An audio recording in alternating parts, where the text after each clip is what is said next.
حتى أهل البدع والأهواء، أهل البدع العقائدية وأهل البدع السياسية. أنا أقول بيننا وبينكم السلف، بيننا وبينكم الكتب، كان فيقول البدع بيننا وبينكم. Alhamdulillahirabbil alamin. Wal 'aqibatu lil muttaqin. Wala 'udwana illa 'alal zalimin. Asyhadu an la ilaha illallah wahdahu la syarika lah. Wa asyhadu anna Muhammadan 'abduhu wa rasuluh. Sallallahu alaihi wa ala alihi wa ashabihi wa man tabi'ahum bi ihsanin ila yaumiddin. Amma ba'd. Indak ya Ismail.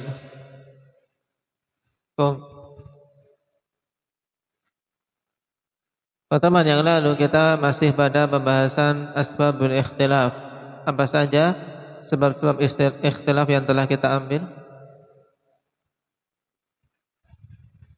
Nah, bagyul khalqi ba'dihim ala ba'd. Terus ittiba'ul hawa, ittiba'u wasawisi syaitan, ittiba'ul mutasyabih, al-jahlu bid-din, al-ibtida'u bid-din. Taib, santa. Naam. Dan terakhir yang kelima berhubungan dengan al-jahlu bid-din, yaitu kejahilan terhadap perkara agama. Ini sangat jelas ikhwani fillah menjadi sebab dari sebab-sebab utama timbulnya perselisihan. Karena emang orang-orang yang jahil, mereka akan apa? Akan banyak mengingkari sesuatu hal yang tidak dipahami. Sebagaimana perkataan sebagian penyair, man ya'ti bil kalam. Lah kita lewati dulu sebagiannya. Wa kam min 'aibin qawlan sahiha fa afatuhu min al-fahmis saqimi. Betapa banyak orang yang mencela perkataan yang sahih, perkataan yang benar dia cela, dan masalahnya itu penyakitnya muncul dari apa? Dari pemahamannya yang rusak, pemahaman yang tidak betul, kejahilan yang ada pada dirinya, akhirnya apa? Mencela perkataan-perkataan yang benar. Akhirnya timbul apa? Timbulnya ikhtilaf. Timbulnya apa? Perselisihan, persengketaan. Nah, makanya akhwani fillah al-jahl. Nah, ini harus kita usir.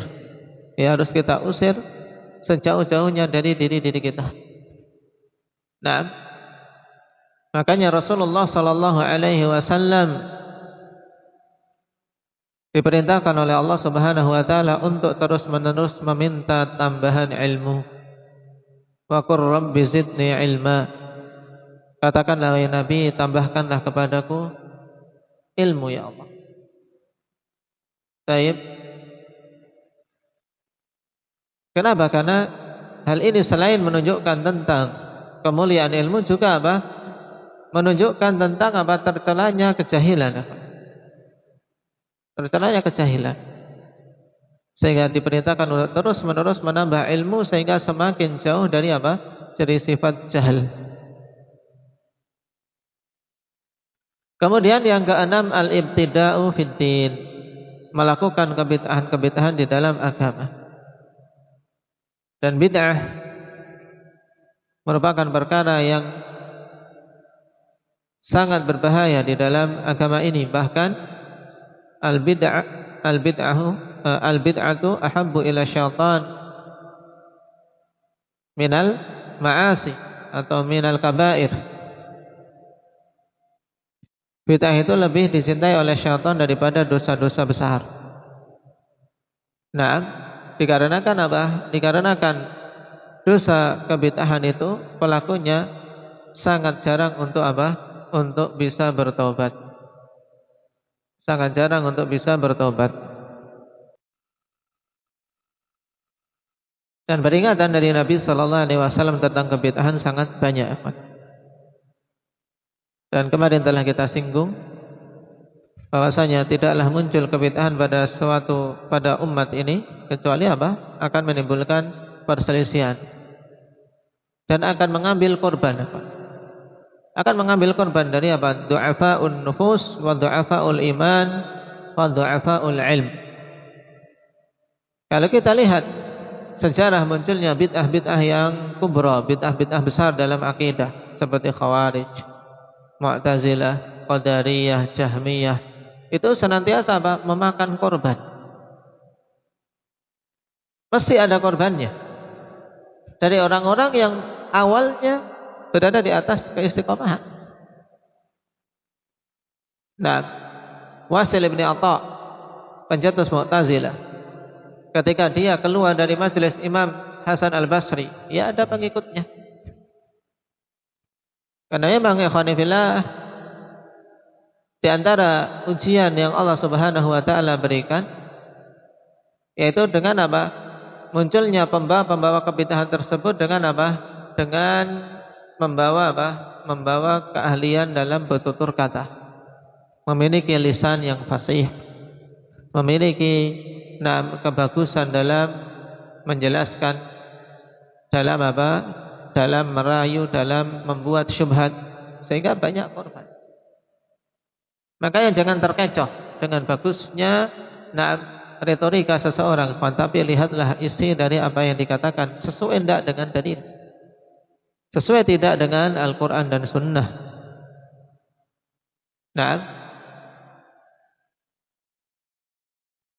Dan banyak-banyak memohon pada Allah Subhanahu wa taala as-sabat. Memohon pada Allah keistiqomahan, kekokohan sampai akhir hayat. Kemudian yang ketujuh, sabian al-ghulu fiddin, yaitu melampaui batas di dalam agama ini. Rasulullah sallallahu alaihi wasallam telah peringatkan kita dari sifat ghulu. Sifat melampaui batas. Halakal mutanatti'un, halakal mutanatti'un, halakal mutanatti'un, kata Rasul sallallahu alaihi wasallam. Celaka orang-orang yang tanattu', yaitu orang-orang yang berdalam-dalam melampaui batas kadar yang diizinkan dalam suatu masalah. Demikian pula Rasulullah sallallahu alaihi wasallam katakan, iyyakum wal ghulu fa inna ahlaka man qablakumul ghulu. Jauhi oleh kalian sifat ghulu, karena sungguhnya perkara yang menghancurkan umat sebelum kalian adalah sifat ghulu, sifat melampaui batas.